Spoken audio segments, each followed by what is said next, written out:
ನಮಸ್ತೆ ನನ್ನ ಪ್ರಿಯ ವೀಕ್ಷಕರೇ, ನಮ್ಮ ಲಕ್ಷ ಚಾನಲ್ಗೆ ಸ್ವಾಗತ ಅಂತ ಹೇಳ್ತಾ, ವೀಕ್ಷಕರೇ, ನನ್ನ ಸ್ವಲ್ಪ ಒಂದೆರಡು ದಿವಸ ನನಗೆ ಹುಷಾರಿರಲಿಲ್ಲ, ಹಾಗಾಗಿ ನಾನು ವಿಡಿಯೋ ಮಾಡಿಲ್ಲ.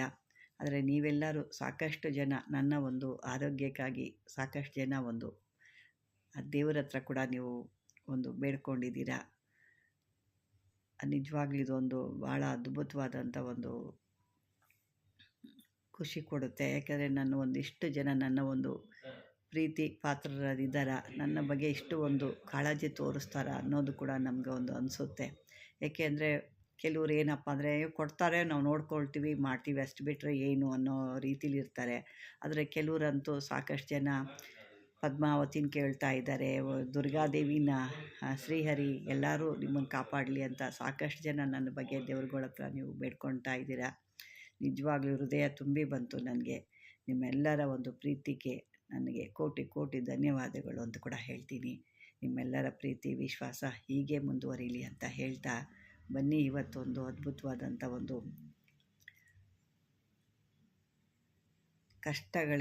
ಸರ್ವ ಕಷ್ಟಗಳಿಗೆ ಒಂದು ನಿವಾರಣೆ ಮಂತ್ರ ಅಂತ ಕೊಡೋಣ ಇವತ್ತು. ಯಾಕೆಂದರೆ ಮನುಷ್ಯ ಅಂದಮೇಲೆ ಸಾಕಷ್ಟು ಕಷ್ಟಗಳು ಇದ್ದೇ ಇರುತ್ತೆ.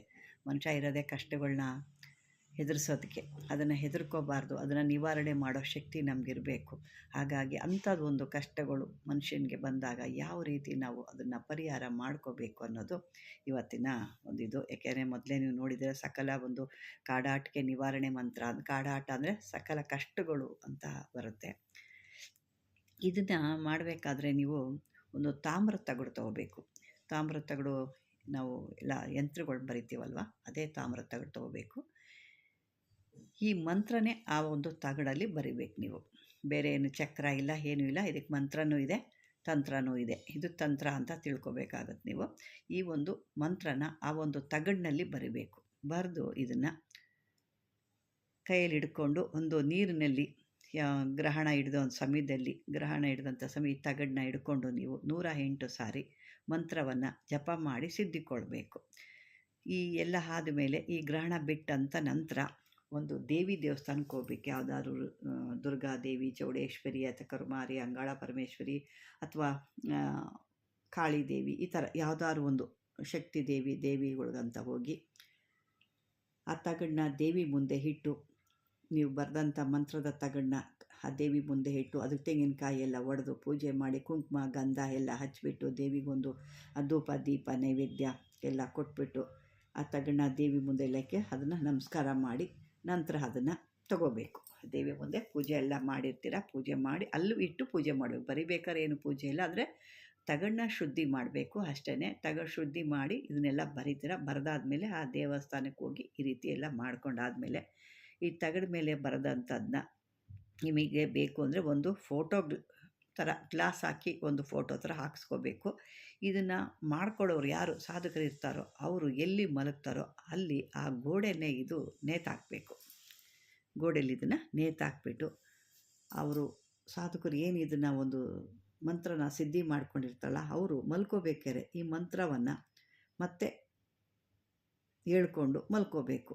ಆಗ ನಿಮ್ಮ ಮನಸ್ಸಿನಲ್ಲಿ ಕೆಲವನ್ನ ಸಂಕಲ್ಪ ಮಾಡ್ಕೋಬೇಕು. ಅಂದರೆ ನಿಮಗೆ ಯಾವ ಕೆಲಸ ಆಗಬೇಕು, ಈಗ ಯಾರೋ ಒಬ್ಬರು ನಿಮ್ಮ ಹತ್ರ ಏನೋ ಒಂದು ಕಷ್ಟ ಹೇಳಿರ್ತಾರೆ, ಅವ್ರಿಗೊಂದು ಪರಿಹಾರ ಆಗಬೇಕಾ, ಅಥವಾ ನಿಮ್ಮ ಮನೆ ಇರುವಂಥ ಕಷ್ಟಗಳೇ ಪರಿಹಾರ ಆಗಬೇಕಾ, ಅದು ಯಾವ ರೀತಿ ಪರಿಹಾರ ಆಗುತ್ತೆ, ಹೆಂಗೆ ಪರಿಹಾರ ಆಗುತ್ತೆ ಅಂತ ನಿಮ್ಮ ಮನಸ್ಸಿನಲ್ಲಿ ವಿಷಯನ ಸಂಕಲ್ಪ ಮಾಡಿಕೊಂಡು ನೀವು ಮಲಗಿದಾಗ ನಿಮ್ಮ ಸ್ವಪ್ನದಲ್ಲಿ ನಿಮಗೆ ಆ ವಿಷಯ ತಿಳಿಸುತ್ತೆ. ಏನಾಗಿದೆ, ಯಾವ ಥರ ಅನ್ನೋದು ನಿಮಗೆ ಆ ವಿಷಯ ತಿಳಿಸುವಂಥದ್ದು ಈ ಒಂದು ಇದು.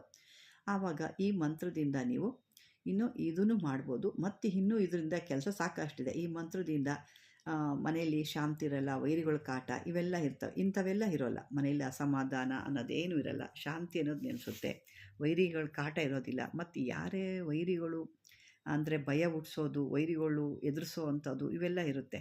ಇದು ಕೂಡ ಯಾವುದೇ ರೀತಿ ತೊಂದರೆ ಇರೋದಿಲ್ಲ. ಮನಸ್ಸಿಗೆ ಸುಖ ಶಾಂತಿ ಏನು ಇಲ್ದಂಗಿರೋರ್ಗೆ ಕೂಡ ಇದೆಲ್ಲ ಒಳ್ಳೆಯದಾಗುತ್ತೆ. ಮತ್ತು ಇನ್ಯಾರಿಗಾರು ಈ ಗಾಳಿ ಪೀಡೆ ದೆವ್ವ ಅಂತ ಹೇಳ್ತಾರೆ, ಅಂಥವ್ರು ಕೂಡ ಈ ಮಂತ್ರದಿಂದ ಈ ಫೋಟೋ ಇರುತ್ತಲ್ಲ, ಆ ಫೋಟೋ ಹಿಡ್ಕೊಂಡು ಮಂತ್ರ ಹೇಳಿಬಿಟ್ಟು ಆ ಫೋಟೋನ ತೊಳೆದು ನೀರನ್ನ ಆ ಒಂದು ದೆವ್ವ ಭೂತ ಹಿಡಿದಂಥವ್ರಿಗೆ ಕುಡಿಸಿದ್ರೆ ಅಥವಾ ಚಿಮುಕ್ಸಿದ್ರೆ ಅವ್ರಿಗೆ ಹಿಡಿದಂಥ ದೆವ್ವ ಕೂಡ ಓಡೋಗುತ್ತೆ. ಇದೇ ರೀತಿ ಫೋಟೋದಲ್ಲಿ ಈ ನೀರನ್ನ ಯಾರಿಗಾದರೂ ಬಾಣಂತಿಯರಿಗೆ ಚಿಮುಕಿಸಿದ್ರೆ ಬಾಣಂತಿ ಅಥವಾ ಏನೋ ಒಂದು ರೋಗ ಬಂದಿರುತ್ತೆ ಅಂಥವ್ರು ಕೂಡ ಅವ್ರು ಬಾಣಂತಿ ಸನ್ನಿ ಅಂತ ಹೇಳ್ತೀವಿ, ಕೆಲವು ಕಡೆ ಸನ್ನಿ ಅಂತ ಹೇಳಿದ್ರು, ಅವರು ಕೂಡ ಈ ಫೋಟೋ ನೀರು ತೊಳೆದು ಅವ್ರಿಗೆ ಕುಡಿಸಿದ್ರೆ ಅಥವಾ ಚೆಲ್ಲಿದ್ರೆ ಅವ್ರಿಗೂ ಕೂಡ ಯಾವುದೇ ರೀತಿ ಕಾಯಿಲೆ ಕಸಾಲೆ ಅನ್ನೋದು ಬರೋದಿಲ್ಲ.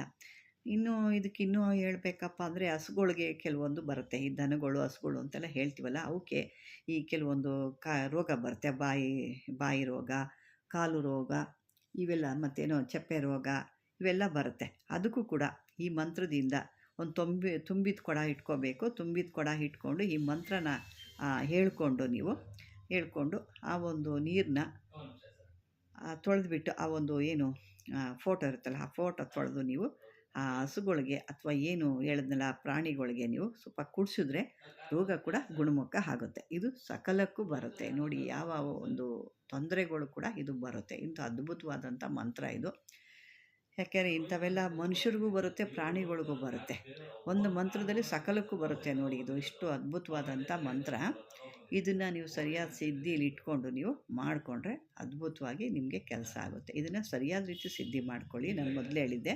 ಮತ್ತು ನೀವು ದೇವಸ್ಥಾನಕ್ಕೆ ತೊಗೊಂಡು ಇಟ್ಟು ಪೂಜೆ ಮಾಡ್ತೀರಲ್ವ, ಪೂಜೆ ಮಾಡಿ ನೀವು ತೊಗೊಂಡು ಬರ್ತೀರಲ್ವ, ತೊಗೊಂಡು ಬರಬೇಕೆ ಯಾವುದೇ ರೀತಿ ಹಿಂದೆ ತಿರುಗಿ ನೋಡಬಾರ್ದು. ನಿಮಗೆ ಅದು ತೊಗೊಂಡು ಬರಬೇಕಾದ್ರೆ ಯಾರೋ ಕೂಗೋದು ರೀತಿ ಆಗುತ್ತೆ ನಿಮಗೆ, ಆದರೆ ಯಾವುದೇ ರೀತಿ ನೀವು ಏನೋ ಶಬ್ದ ಆದ್ರೂ ಅಥವಾ ಯಾರೋ ಕೂಗ್ದಂಗಾದರೂ ಏನೇ ಆದರೂ ತಿರುಗಿ ನೋಡಬಾರ್ದು. ತಿರುಗಿ ನೋಡ್ದಂಗೆ ಇದನ್ನು ತರಬೇಕು. ಇದೊಂದು ಎಚ್ಚರಿಕೆ ಇಟ್ಕೊಂಡು ಇದು ತಂದು ಮನೇಲಿ ಈ ರೀತಿ ಮಾಡಿದಾಗ ಆ ಸಾಧಕನಿಗೆ ಅದು ಕನಸಲ್ಲಿ ಕಾಣೋ ಅಂಥದ್ದು ವೀಕ್ಷಕ.